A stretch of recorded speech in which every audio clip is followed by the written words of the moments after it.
I don't wear sunscreen, and anytime I do an interview, I get a lot of shit when I admit that I don't. I'm with her. I'm with her too. I'm 110% with her. Hi, dermatologist here. These are two owners of a skincare and beauty brand, and I really feel like they should know better. Skin cancer probably existed forever, right? And with any kind of cancer, as you can very well attest to, it's never caused by one thing. It's a whole number of things: environmental toxins, the terrain in the body, genetic predisposition, all kinds of things, right? This first point here about cancer developing from the confluence of different factors is actually not far off. There are different factors that come into play when it comes to the development of any cancer, including environmental factors, genetics, etc. Skin cancer has existed forever. However, if you look at a graph, any graph, and you can literally go to PubMed, you'll see a graph that says late 1970s, skin cancer rates went from this to this. And you know what coincided with that?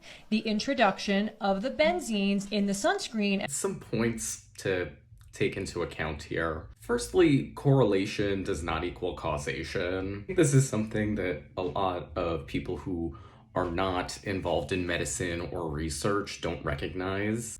Just because two processes are happening simultaneously doesn't mean that one is causing another. Yes, skin cancer rates have increased from the 1970s. However, for many of those years, sunscreens were not used very widely.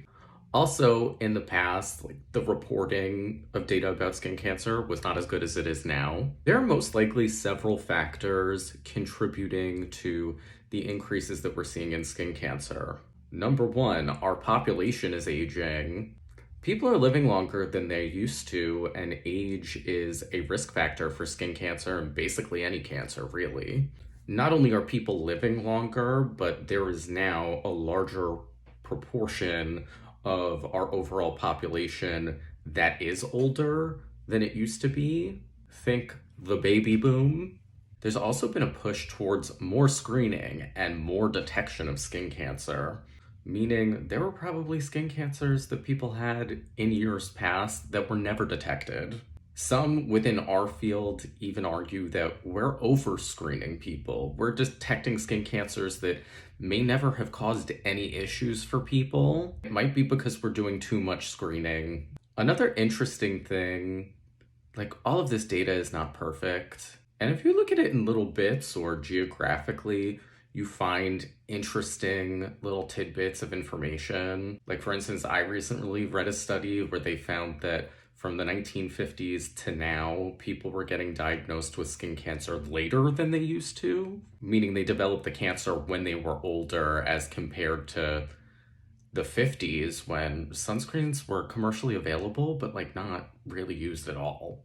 Meaning you might think that there's a protective effect over time. It's holding off skin cancer for longer. Okay, so with that said, let's talk about the benzenes and what they really are. So lathering yourself in these benzenes every single day, never getting any vitamin D, is just not good for you. It's not good for you.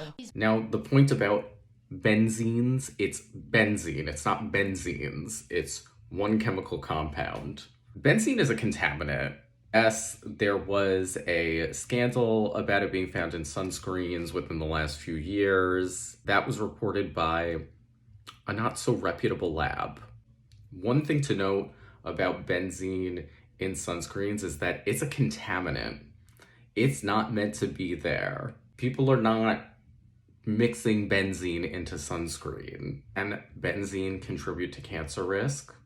It can. Even when it's found as a contaminant, it's usually at such low levels that it might not be relevant at all. You get more benzene from being outside and breathing in car exhaust than you do from contaminants that might be found in sunscreens. Again, there should not be benzene in sunscreen. If it's there, it's a contaminant. It's at low levels. We've also found that people who wear sunscreen consistently don't have a higher risk of having vitamin D deficiency. Benzenes, they're endocrine disruptors. And they're carcinogens. And they're... This concern about endocrine disruption is about certain UV filters. It's not about benzene. Like, we don't have a single case of endocrine disruption or even cancer being caused by sunscreen use in even one human. Here's the deal. Go out in the sun, get 15 minutes a day, but don't lay out in the sun for 10 hours. But there's Right. natural forms of sunscreen. Minerals, yes. Minerals, zinc oxide.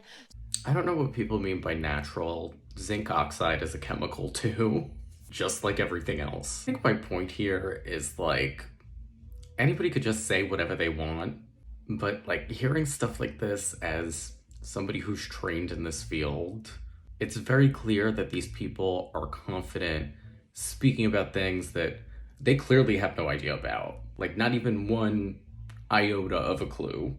And coming from owners of a skincare brand, like, come on. They've recently sent me some of their products in PR. I definitely will not be featuring them.